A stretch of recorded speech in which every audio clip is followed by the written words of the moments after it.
Assalamualaikum warahmatullahi wabarakatuh. Selamat pagi anak-anak. Kita bertemu kembali dalam mata pelajaran otomatisasi dan tata kelola sarana dan prasarana. Kesempatan ini kita memasuki kompetensi dasar yang ketujuh. Pada minggu pertama kita akan membahas tentang menganalisis perabot kantor. Anak-anak, silakan kalian perhatikan materi selanjutnya. A. Definisi perabot kantor.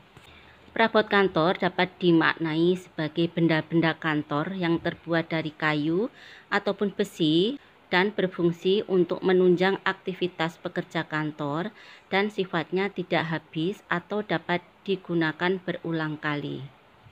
Menurut Te Lianggi dalam bukunya Kamus Administrasi Perkantoran, bahwa perabot kantor itu merupakan bagian dari perbekalan kantor. Perbekalan kantor merupakan jenis perbekalan tata usaha yang terbuat dari kayu atau metal yang mempunyai susunan, misalnya susunan pintu-pintu ataupun laci-laci dan diam di tempat. B. Jenis-jenis perabot kantor. 1. Furniture kantor. Furniture kantor atau office furniture dapat dimaknai sebagai segenap benda yang digunakan untuk mendukung aktivitas kantor seperti kegiatan administrasi dan tata usaha, sekaligus menambah nilai estetika pada ruangan kantor. Furniture kantor umumnya berupa benda yang terbuat dari kayu, besi, dan bahan lainnya. Sekarang kita akan membahas satu persatu ya. A. Meja kantor. Meja kantor adalah meja yang berfungsi untuk meletakkan barang yang berkaitan dengan pekerjaan atau aktivitas dalam kantor. Meja kantor biasanya digunakan oleh pegawai biasa atau non-direksi dan direksi. Meja kantor dapat terbagi menjadi beberapa jenis, yaitu 1. Meja besar atau 1 biro. A. Meja besar dikenal dengan istilah meja direksi, yaitu meja kantor yang digunakan oleh pejabat direksi atau pimpinan kantor. B. Meja direksi memiliki ukuran yang lebih besar dibandingkan meja kerja pegawai pada umumnya, terbuat dari kayu dan dilengkapi dengan kursi kerja berlengan yang juga berukuran besar. C. Meja direksi biasanya dilengkapi dengan laci-laci atau kabinet di bagian sisi samping meja. D. Meja direksi biasanya diatur sebaik mungkin agar mudah digunakan dan memungkinkan untuk duduk berhadapan dengan lawan bicaranya. Ini contoh meja direksi ya, ini besar sekali, kemudian lengkap dengan kursi direksinya.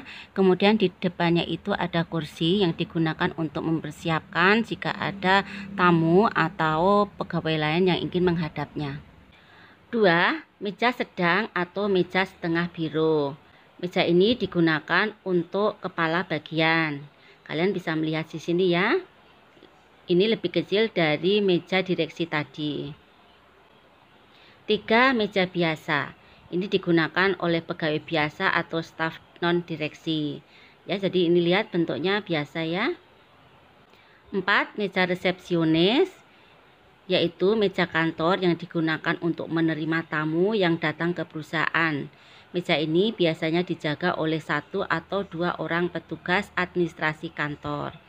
Penempatan meja resepsionis diletakkan di depan ruang kerja pegawai sebagai bentuk pemberian kesan representatif dari perusahaan yang bersangkutan. Nah, ini contoh dari meja resepsionis ya. Ini biasanya kita menemukannya di hotel atau di rumah sakit ya, yang memerlukan pelayanan prima dari resepsionis tersebut. 5. Meja rapat, yaitu meja kantor yang digunakan untuk keperluan rapat antar pegawai. Meja ini memiliki ukuran lebih panjang dibandingkan meja kantor pada umumnya, agar dapat memuat lebih dari 5 orang, sehingga rapat dapat berlangsung dengan nyaman dan lancar. Ini adalah contoh meja rapat ya, jadi ukurannya besar yang memuat lebih dari 5 orang. 6. Meja sampingan, yaitu meja kantor yang digunakan oleh seorang sekretaris dan pimpinan agar memudahkan komunikasi pekerjaan. Meja ini juga bisa disebut sebagai meja retun. Ini contoh meja sampingan ya. Di sebelah ini ada bagian menyamping dari meja sehingga berbentuk L. Tadi yang A kita mempelajari tentang meja kantor ya. Sekarang kita masuk ke B, yaitu kursi kantor. Kursi kantor berfungsi sebagai tempat duduk yang berfungsi untuk menunjang kegiatan kerja seluruh pegawai. Kursi kantor terdiri dari beberapa jenis, yaitu 1. Kursi eksklusif, yaitu kursi kantor yang digunakan oleh pejabat direksi atau pimpinan perusahaan. Kursi ini memiliki ukuran besar. Bagian joknya itu biasanya dilapisi dengan bahan kulit sintesis. Dilengkapi dengan roda pada bagian kaki-kaki kursi untuk memudahkan gerak kursi, serta dilengkapi dengan sandaran lengan, sandaran kepala, dan penyangga pinggang. Kalian bisa melihat di sini ya, ini adalah contoh kursi direksi atau kursi eksklusif. 2. Kursi rapat. Kursi rapat yaitu kursi kantor yang digunakan untuk keperluan rapat. Ini memiliki ukuran yang lebih kecil jika dibandingkan dengan kursi eksklusif. Memiliki roda pada bagian kaki kursi dan terkadang dilengkapi dengan sandaran lengan. Kalian bisa melihat di sini ya, ini adalah contoh kursi rapat. 3. Kursi tamu, yaitu kursi kantor yang digunakan oleh para tamu yang datang berkunjung ke kantor. Kursi tamu ditempatkan di ruang depan atau di samping meja resepsionis.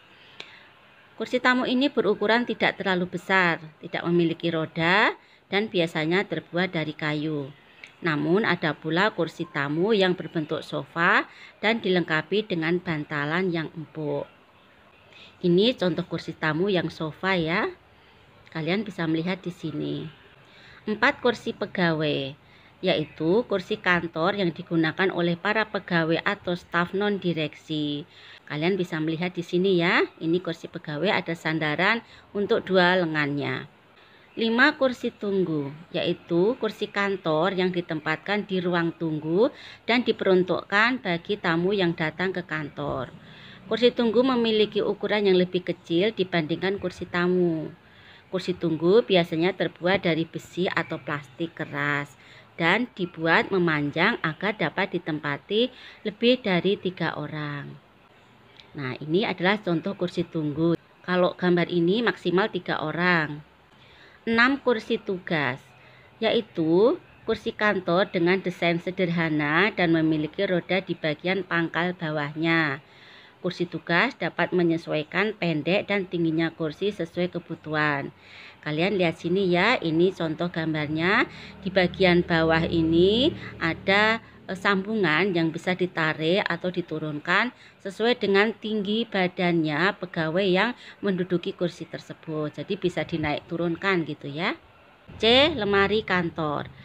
Lemari kantor umumnya diklasifikasikan berdasarkan kegunaannya. 1. Lemari warkat, yaitu lemari kantor yang digunakan untuk menyimpan dokumen dalam bentuk lembaran kertas.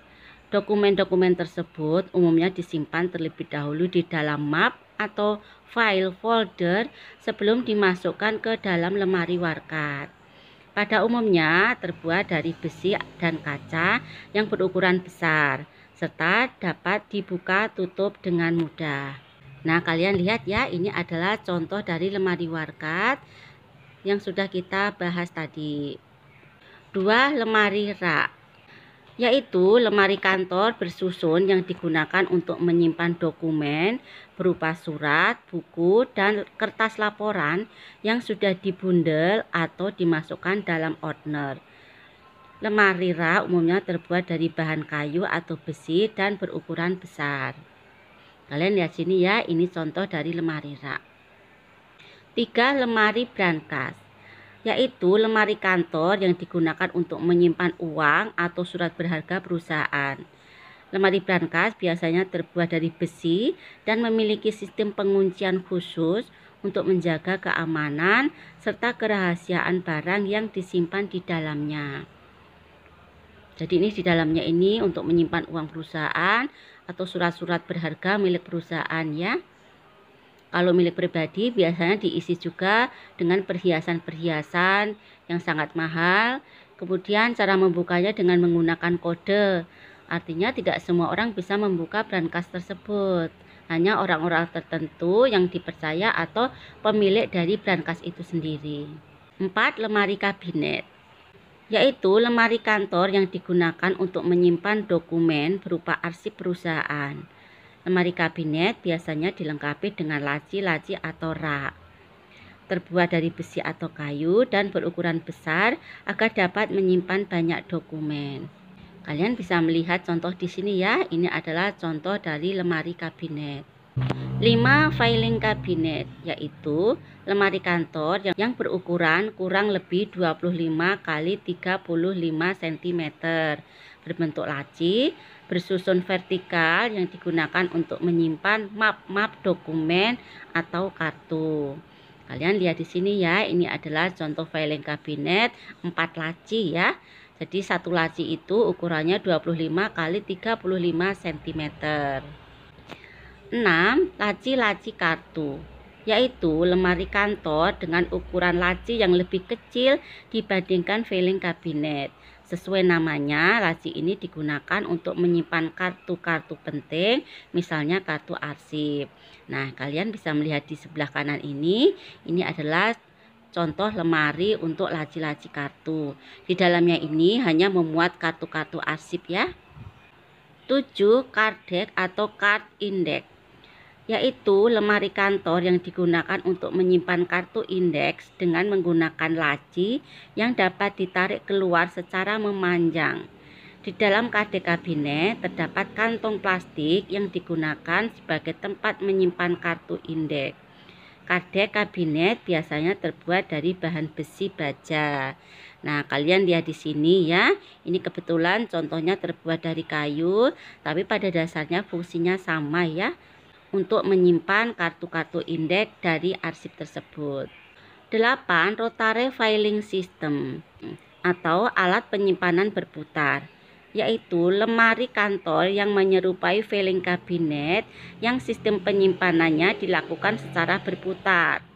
Lemari ini dapat digerakkan secara berputar sehingga penempatan dan penemuan arsip tidak membuang banyak waktu dan tenaga.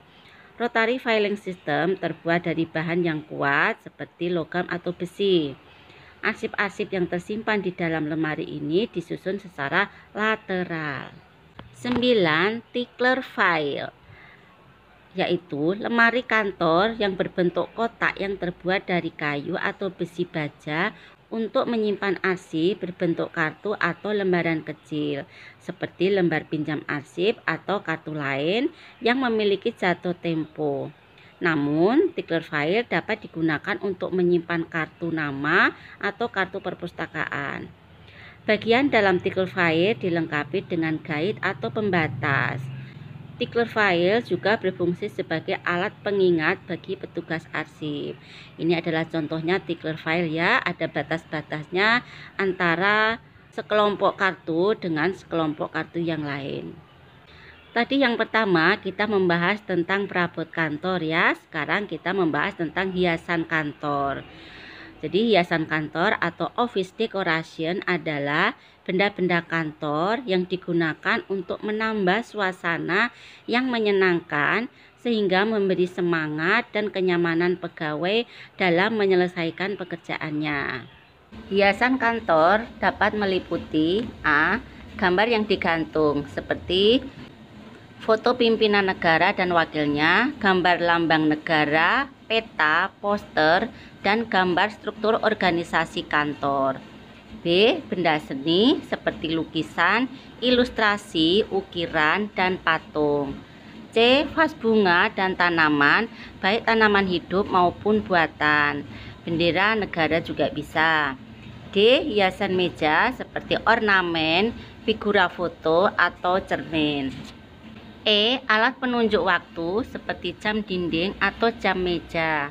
F. Alat penerangan seperti lampu gantung, lampu meja, atau lampu ornamen.